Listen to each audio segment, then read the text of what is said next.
Hi friends, welcome back to KL01 world of knowledge PSC ക്ലാസ്സുകളിലേക്ക് ഏവർക്കും സ്വാഗതം.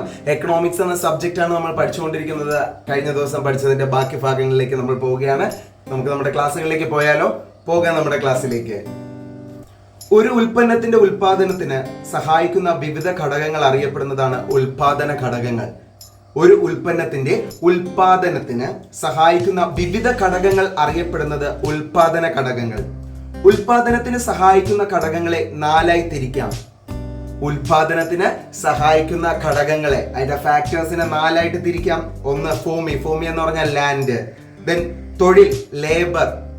മൂലധനം, ക്യാപിറ്റൽ. സംഘാടനം, ഓർഗനൈസേഷൻ. അപ്പോ ലാൻഡ്, ലേബർ, ക്യാപിറ്റൽ, ഓർഗനൈസേഷൻ. ഇതാണ് എന്തെന്ന് പറയുന്നത് ഉൽപാദനത്തിന് സഹായിക്കുന്ന 4 ഘടകങ്ങൾ. ഭൗമ ഉപരിതലത്തെയും ഭൗമ അന്തരീക്ഷത്തിലെയും ഭൗമ അന്തർഭാഗത്തെയും എല്ലാ പ്രകൃതി വിഭവങ്ങളും ഉൾക്കൊള്ളുന്ന ഉൽപാദന ഘടകമാണ് ഭൂമി. ഭൗമ ഉപരിതലത്തിലെയും ഭൗമ അന്തരീക്ഷത്തിലെയും ഭൗമ അന്തർഭാഗത്തെയും എല്ലാ പ്രകൃതി വിഭവങ്ങളും ഉൾക്കൊള്ളുന്ന ഉൽപാദന ഘടകമാണ് ഭൂമി. ഉൽപാദന ഘടകം എന്ന നിലയിൽ ഭൂമി ആ പ്രതിഫലം അല്ലെങ്കിൽ ഉൽപാദന ഘടകം എന്ന നിലയിൽ ഭൂമിയുടെ പ്രതിഫലമാണ് പാട്ടം അല്ലെങ്കിൽ റെന്റ് എന്ന് പറയുന്നത്. ഉൽപാദന ഘടകം എന്ന നിലയിൽ ഭൂമിയുടെ പ്രതിഫലമാണ് പാട്ടം അല്ലെങ്കിൽ റെന്റ്. സാധനങ്ങളും സേവനങ്ങളും ഉൽപ്പാദിപ്പിക്കുന്നതിന് തൊഴിലാളികൾ കായികവും മാനസികവും ബുദ്ധിപരവുമായി അധ്വാനശേഷി ഉപയോഗിക്കുന്നതിന് അറിയപ്പെടുന്നതാണ് തൊഴിൽ. ലേബർ അല്ലെങ്കിൽ തൊഴിൽ എന്ന് പറഞ്ഞാൽ എന്താണ്? സാധനങ്ങളും സേവനങ്ങളും ഉൽപ്പാദിപ്പിക്കുന്നതിന് തൊഴിലാളികൾ കായികവും മാനസികവും ബുദ്ധിപരവുമായി അധ്വാനശേഷി ഉപയോഗിക്കുന്നതിനെ അറിയപ്പെടുന്നതാണ് തൊഴിൽ. തൊഴിലാളി നൽകുന്ന അധ്വാനശേഷിയുള്ള പ്രതിഫലമാണ് കൂലി എന്ന് പറയുന്നത്. തൊഴിലാളി നൽകുന്ന അധ്വാനശേഷിക്കുള്ള പ്രതിഫലം, തൊഴിലാളിക്ക് ലഭിക്കുന്ന അധ്വാനശേഷിക്കുള്ള ആ പ്രതിഫലത്തെയാണ് കൂലി അല്ലെങ്കിൽ വേജസ് എന്ന് പറയുന്നത്.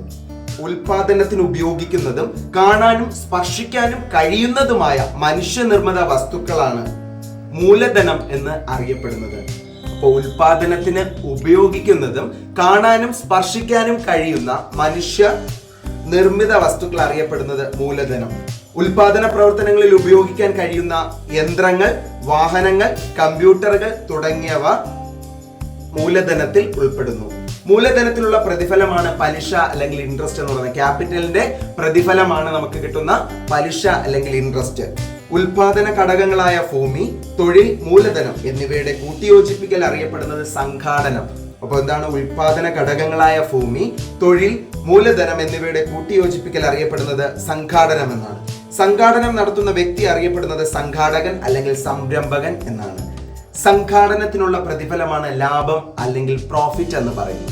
സംഘാടനത്തിനുള്ള പ്രതിഫലം എന്താണ്? ലാഭമാണ്, പ്രോഫിറ്റ്. സാമ്പത്തിക പ്രവർത്തന മേഖലയിൽ ഉൽപ്പന്നങ്ങൾ ഉൽപ്പാദിപ്പിക്കുന്നത് ഉൽപാദന യൂണിറ്റ് ആണ്. സാമ്പത്തിക പ്രവർത്തന മേഖലയിൽ ഉൽപ്പന്നങ്ങൾ ഉൽപ്പാദിപ്പിക്കുന്നത് ഉൽപാദന യൂണിറ്റ് ആണ്.